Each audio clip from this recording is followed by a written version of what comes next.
Haga jingla kai AFC Champion League round of 16 second leg haprenga Kawasaki Persia eka Shandong Taishan. Haba pai shega jingla kai ka Shandong Taishan kala khore ka nam job. Adin magalala ban pelim ya ka Kawasaki da saula ar. Haga jingla kai bat kumjuro kala la ban pelim ya ka Kawasaki haga goal aggregate dan riulasan. Ban Lyngba ka jing job ka Shandong Taishan kala yo ban rong shega quarter final jong ka AFC Champion League. Haga jingla kai Champion League round 16 first leg haprenga PSV Persia eka Dortmund.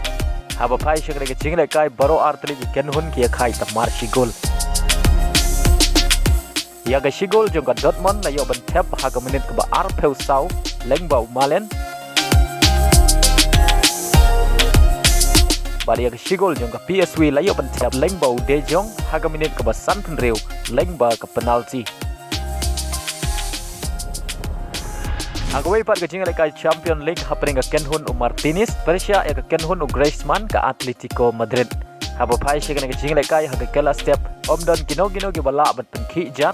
Badai haga kelamit kata haga minit ke nyau peu kendai ka Inter Milan kala yo ban tap ya gol ke beningkong ke jongka haga ke jingla kai Lyngba Arnautovic. Ubadai player substitute jongka Inter Milan.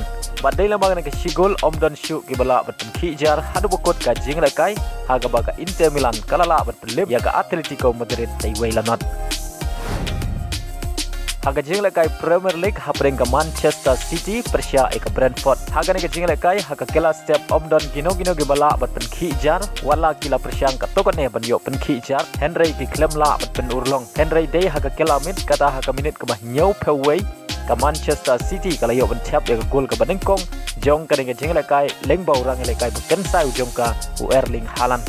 Badai le bang ne shigol jong Haaland la penong ni ka Manchester City bagan khore ka nam job hakane ke jingle kai dai weilanot. Ba Lyngba ka ne jing job ka Manchester City kala Kiew ka Kyrdan ka ba ar hakami ya khen point haga ba ka duna shi point ya ka Liverpool ka babat ya ka Kyrdan ka baningkong bat ka tam shi point ya ka Arsenal ka babat ya ka Kyrdan ka balai.